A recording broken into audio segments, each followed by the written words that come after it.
Welcome, everyone. I pray this short video will give you a little bit of wisdom, knowledge, and understanding, but most of all, I pray that God is glorified through this. I want you all to continue to send me questions privately, and I'll answer them through short videos or posts. This question I want to go over today is, where does your joy and peace come from? So first of all, I'd like to ask you to ask yourself, when are you rejoicing and at peace? Does your peace and joy come and go like the wind? Does your peace and joy go away when the everyday struggles and worries of the world, especially in this last year, what we've been going through, come and put a stranglehold on you? Do circumstances constantly dictate your happiness? Are there times when you just feel defeated and alone? Today, I want to help you and show you that as a Christian, our peace and joy does not come from our situations. It should be fixed on a stable source, and this peace and joy is outside of circumstance. It can be had whether you have plenty or in need, whether your bank account is full or you're 3 months behind on rent, whether you're sitting on the beach on vacation or sitting in a hospital room waiting on the news about a loved one. So now you might be saying to yourself, that sounds amazing. I want that. But how does that happen? How do I get there?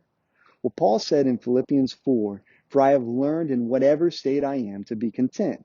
He goes on and says, "Everywhere and in all things I have learned both to be full and to be hungry, both to abound and to suffer need. I can do all things through Christ who strengthens me."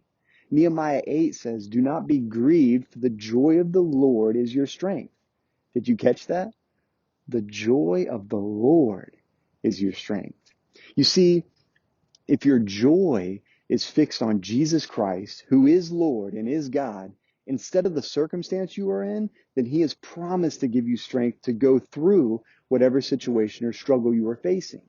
And not only promise to give you strength, but you will have a joy about you because your joy is a result of being fixed on God's promises and His performance, not your own.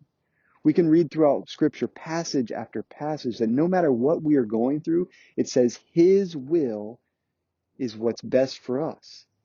Romans 8:28 says, "We know that for those who love God, all things work together for good, for those who are called according to His purpose." We can look at Daniel's friends when they were about to be thrown into the fire, when the king said to them, "Since you don't worship the gold images I have set up, I will throw you into the fiery furnace. And who is the God who will deliver you out of my hands?" Daniel's friends answered back, "We have no need to answer you. If you throw us in there, then our God whom we serve is able to deliver us from the fire, and He will deliver us out of your hand. But if He doesn't, let it be known that we will not serve you or your gods or worship that golden image." See, they had a joy and peace when they were about to be thrown into a fiery furnace, not because of their own obedience or because of the circumstance they were in, but because of God's performance and His promises that they trusted completely. The story goes on and says that the king was full of fury after how they answered him, so he commanded that the furnace be heated up 7 times more than it was usually heated. Then he bound the three friends up and tossed them into the furnace. After a few minutes, it says the king was astonished because as he was looking on, they weren't getting hurt. And not only that, but he saw 4 men walking in the midst of the fire instead of the three. And the form of the fourth was like the Son of God. See, when we are going through a really bad situation, we not only have a joy because of God's performance and promises, but also because we know that He is standing right there with us in the midst of the fire. Another thing I want to point out before I end this video is whenever we don't have our joy fixed on God, but rather on circumstances, what happens every single time something doesn't go how we want it to go? We become an angry, belligerent, grumbling, or sometimes a disputing person. If we look back at Philippians 4, verses 4 through 7, Paul says, "Rejoice in the Lord always." Again, I will say rejoice. "Let your gentleness be known to all men. The Lord is at hand.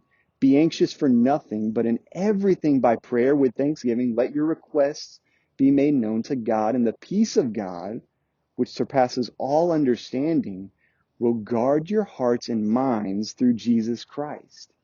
You see, If you find your joy in the Lord instead of the circumstances, you will be freed not to be an angry, belligerent, grumbling, or a disputing person, but a gentle, kind, courteous, merciful person before all people.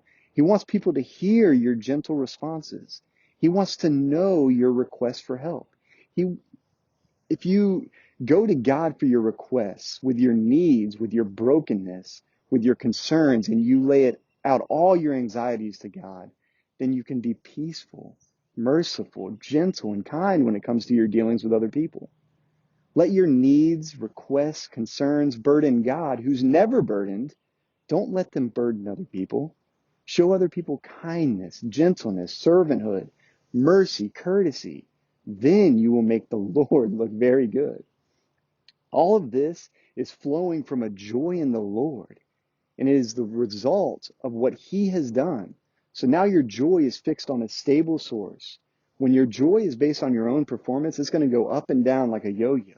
It's a joy that comes from the union with God and the faith in His person, His works, and His promises. God has granted us the ability to have faith in His faithfulness and goodness regardless of our circumstances. Ephesians 2:14 says, "For He Himself is our peace." I pray that you would gain from this video, and to God be the glory. And I'll leave you with this passage from Habakkuk 3:17 through 18. It says, "Though the fig tree may not blossom, nor fruit be on the vines, the produce of the olive may fail, and the fields yield no food. The flock may be cut off from the fold, and there be no herd in the stalls.